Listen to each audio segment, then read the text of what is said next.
বিসমিল্লাহির রহমানির রহিম। প্রিয় দ্বাদশ শ্রেণীর ছাত্র বন্ধুরা, আশা করি এই দুঃসময়ে তোমরা এখনো ভালো আছো, আল্লাহ তাআলা ভালো রাখছেন। তো আমি আজকে তোমাদের সঙ্গে হিসাব বিজ্ঞান প্রথম পত্র যথানেমে এটা একটা রিভিশন ক্লাস। তোমরা জানো চতুর্থ অধ্যায় প্রথম পত্রে রেওয়ামিল সবচেয়ে সহজ, যেই চ্যাপ্টারের নাম শুনলে তোমাদের অনেক ভালো লাগে, সেই ভালো লাগার একটি চ্যাপ্টার রেওয়ামিল। সেখান থেকে একটি অঙ্ক সমাধান করব ইনশাআল্লাহ। 2018 সাল সম্মিলিত বোর্ড খ সেটের একটি অঙ্ক নাম্বার খ সেটের কোশ্চেনে 8 নম্বর অঙ্ক সেখান থেকে। তো যথানিয়মে আমি সবুজ স্যার, সহকারী অধ্যাপক, হিসাব বিজ্ঞান বিভাগ, মাইলস্টোন কলেজ, উত্তরা, ঢাকা। প্রথমে আমরা প্রশ্নটি পড়ে নিব, কিন্তু আমি যে প্রশ্নটি পড়বো অনেকটা সময় চলে যাবে, তো তোমরা পড়ে নিবা। প্রত্যেকের কাছে প্রশ্ন আছে। আমি করণীয়তে চলে গেলাম। কতে চেয়েছে মণিহারি খরচের পরিমাণ কত।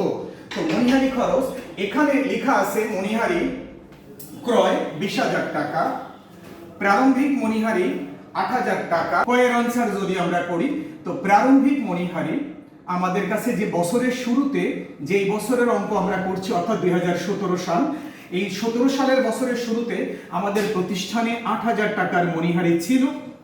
এর সঙ্গে আমরা মণিহারি কিনেছি, যোগ মণিহারি ক্রয়, আমরা 20,000 টাকার মণিহারি কিনেছি। তো টোটাল আমাদের 28,000 টাকার মণিহারি। বছরের শেষে 16,000 টাকার মণিহারি রয়ে গিয়েছে সমাপনী মণিহারি। অর্থাৎ বছরের শুরুতে প্রতিষ্ঠানে 8,000 টাকার মণিহারি ছিল, 20,000 টাকার মণিহারি কিনেছি, অ্যাভেলেবেল মণিহারি ব্যবহার করার মতো 28। বছরের শেষে 16,000 টাকার মণিহারি যদি থেকে যায়, এর অর্থ এখনো 4,000 আর 12,000 টাকার মণিহারি বছরের শেষে রয়ে গিয়েছে 16। তাহলে এই বছর 12,000 টাকার মণিহারি ব্যবহৃত হয়েছে, অর্থাৎ মণিহারি খরচ হয়েছে, মণিহারি খরচ এর পরিমাণ 12,000 টাকা, যেটা আমরা বের করলাম। মণিহারি খরচের পরিমাণ 12,000 টাকা ছিল, কিনেছি, টোটাল রয়ে গিয়েছে 16, ব্যবহার হয়েছে 12, অর্থাৎ সেটা নেই প্রতিষ্ঠানে। তাহলে 12,000 টাকার মণিহারি ব্যবহার হয়েছে। এবার আমরা ক্ষয়ের আনসারে যাব। স্থায়ী সম্পদ এবং চলতি দায় নির্ণয় করো। তো স্থায়ী সম্পদ, এখানে তাকাও, স্থায়ী সম্পদ অফিস সরঞ্জাম, তারপরে দালান কোঠা, আসবাবপত্র, আইন বই, 4টা। স্থায়ী সম্পদ অফিস সরঞ্জাম, তো আমরা ক্ষয়ের আনসারে যাব। প্রথমে স্থায়ী সম্পদ, চাইলে তুমি সব কেটে করতে পারো, আমি এভাবে রাগ করে দিলাম। স্থায়ী সম্পদের পরিমাণ নির্ণয় 4টার যোগ করে দেবা। একেবারেই সহজ অঙ্ক, অর্থাৎ এই অঙ্কটা 9-10 লেভেলের, তোমরা ইন্টারমিডিয়েট সেকেন্ড ইয়ারে পড়ছো, সুতরাং সহজভাবে নেওয়াটাই বেটার। অফিস সরঞ্জাম 1 লক্ষ টাকা, অফিস সরঞ্জাম 1 লক্ষ টাকা। এর সঙ্গে আমরা যোগ করব আইন বই 20,000 টাকা,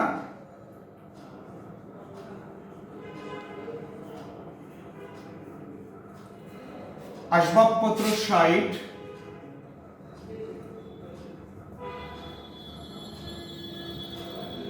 দালান কোঠা 75।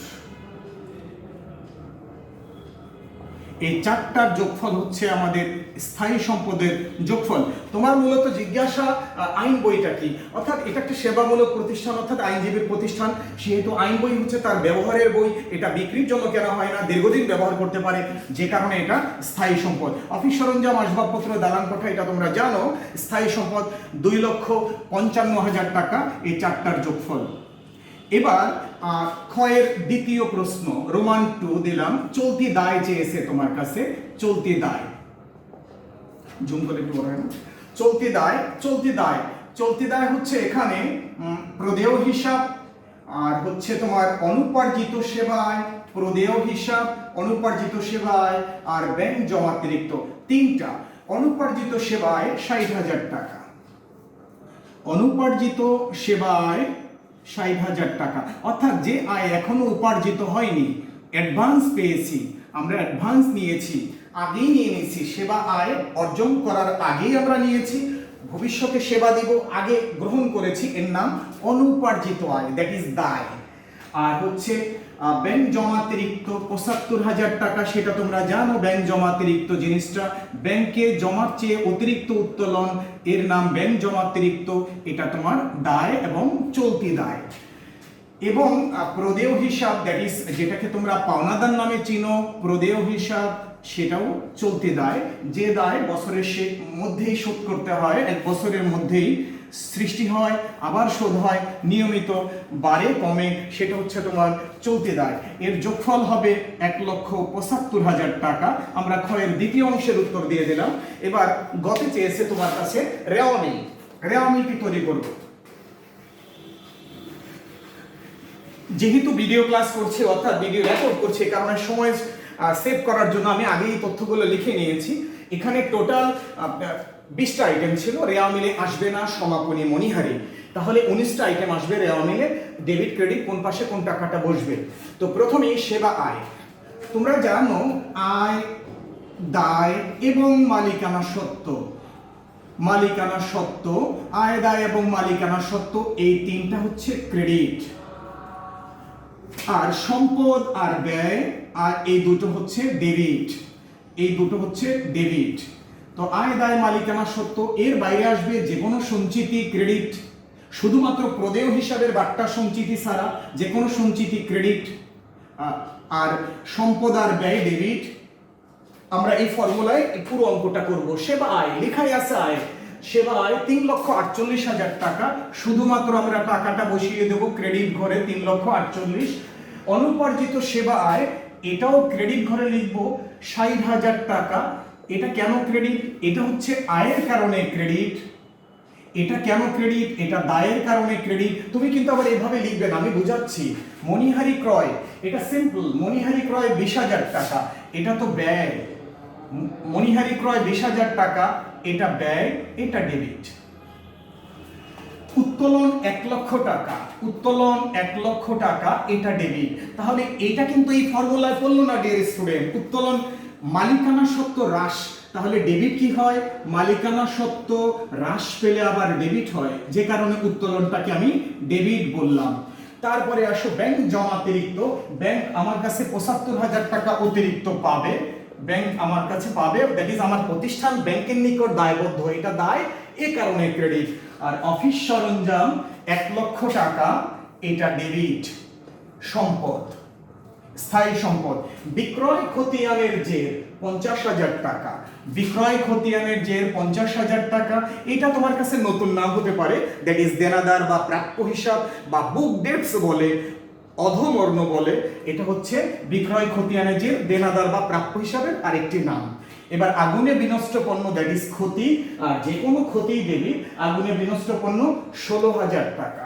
যে কোনো ক্ষতি ডেবিট, এ কারণে আগুনে বিনষ্ট ডেবিট। এখানে কিন্তু ক্ষতির কথাটা নেই, ব্যয় এবং সম্পদ। তো খরচ, ক্ষতি আর ব্যয়কে আমরা একই নামে ডাকবো।